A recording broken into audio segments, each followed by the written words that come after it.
Hello friends, welcome to Reportistan. दोस्तों, आप लोगों ने सोशल मीडिया या टीवी पर इन दिनों देखा होगा कि हमास ने इसराइल पर हमला किया है और ये गज़ा की पट्टी से हमला हुआ है।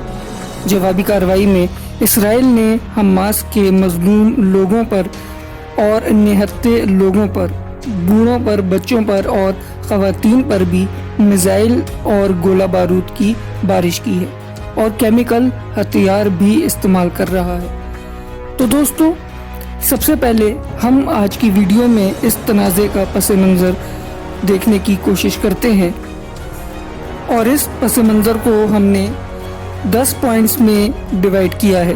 वीडियो को शुरू करते हैं, उससे पहले हमारे चैनल को सब्सक्राइब करें और वीडियो को लाइक कर दें।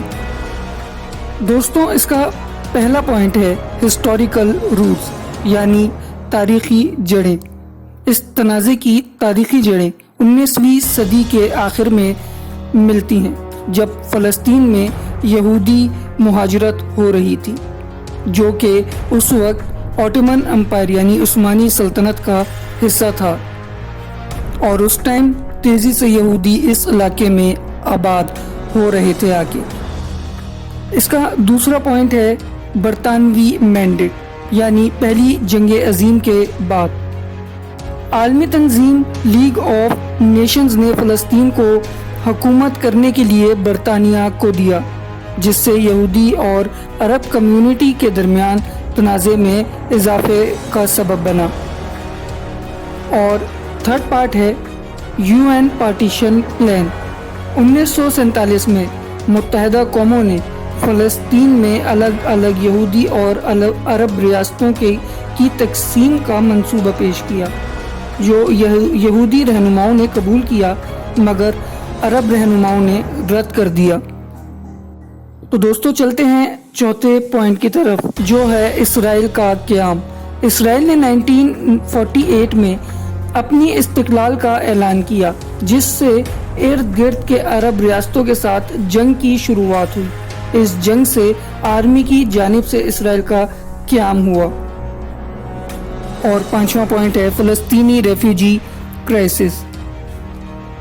1948 की जंग से फ़लस्तीनी अरबों की बड़ी तादाद में जो मुंतकली हुई है, जो वो रेफ्यूजी बने हैं, जो उनके कैंप्स कायम हुए हैं, उनकी वजह से उन पर बड़ी तनकीद भी हुई और आज तक उसका असर दिखता है। दोस्तों, छठा पॉइंट है 6 साला जंग।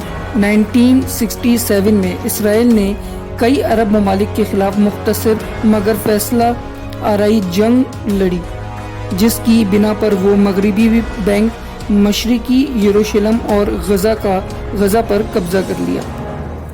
दोस्तों, सातवां पॉइंट है ऑन गोइंग ऑक्यूपेशन का, मतलब मुसलसल इश्तिगाल। इसराइल मगरबी बैंक और मशरिकी यरूशलेम को इश्तिगाल करता है, मतलब उनकी प्रॉपर्टीज़ पर कब्जा करता है, जबकि गज़ा को हमास नामी फ़लस्तीनी जंगजू ग्रुप कंट्रोल करती है, जिसने अभी इसराइल पर हमला किया है। आठवां पॉइंट है अमन के मुआहदे। अमन के मुआहदों में शामिल होने की कई कोशिशें की गई हैं, मसलन 1990 में ओस्लो रिकॉर्ड। दोस्तों, अब बढ़ते हैं अपने 9वें पॉइंट की तरफ, जो है सेटलमेंट। इसराइल की मगरबी बैंक में सेटलमेंट की क़याम मुआशरती मुनाज़ों का अहम मसदर है, क्योंकि इन्हें बैनुल अक़वामी कम्युनिटी की तरफ से अमन के रास्ते में रुकावट के तौर पर देखा जाता है। दोस्तों, 10वां पॉइंट है कि बैनुल अक़वामी शमूलियत। इसराइल फ़लस्तीन तनाज़ा एक बहुत ही बैनुल अक़वामी मसला है, जिसमें मुख्तलिफ ममालिक, तंजीमें और अफराद अमन के इम्कानात और अमन के लिए कोशिशें करते हैं। दोस्तों, अब मैं आपको समझाता हूँ कि हमास क्या है। हमास फ़लस्तीन का एक सियासी जंगी गिरोह है जो इसराइल के वजूद को तस्लीम नहीं करता।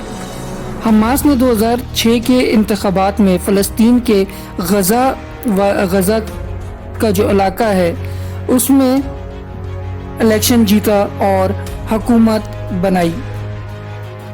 جبکہ اسرائیل حماس کو ایک دہشت گرد گروپ کہتا ہے اور ان کے خلاف فوجی کارروائیاں کرتا ہی رہتا ہے۔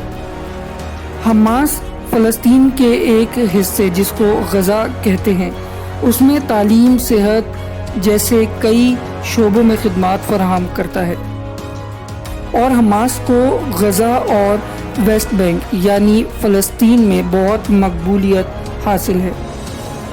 حماس کو مسلمان ممالک میں اکثر کا اعتراف حاصل ہے، جبکہ اسرائیل اور کئی مغربی ممالک نے اسے ایک دہشت گرد جماعت قرار دیا ہے۔ دوستوں، آج کی ویڈیو ہم یہیں تک رکھتے ہیں۔ امید ہے آپ کو یہاں تک بات سمجھ آئی ہوگی۔ باقی کا جو معاملات ہیں، باقی کے پوائنٹس میں آپ کو اگلی ویڈیو میں ڈیفائن کروں گا۔ تو اس ویڈیو کو لائک کریں، اپنے دوستوں کے ساتھ شیئر کریں، اور اگر انفارمیٹیو لگی ہے آپ لوگوں کو ویڈیو تو ہمارے چینل کو سبسکرائب کریں تاکہ اگلی ویڈیو بھی آپ لوگ دیکھ سکیں۔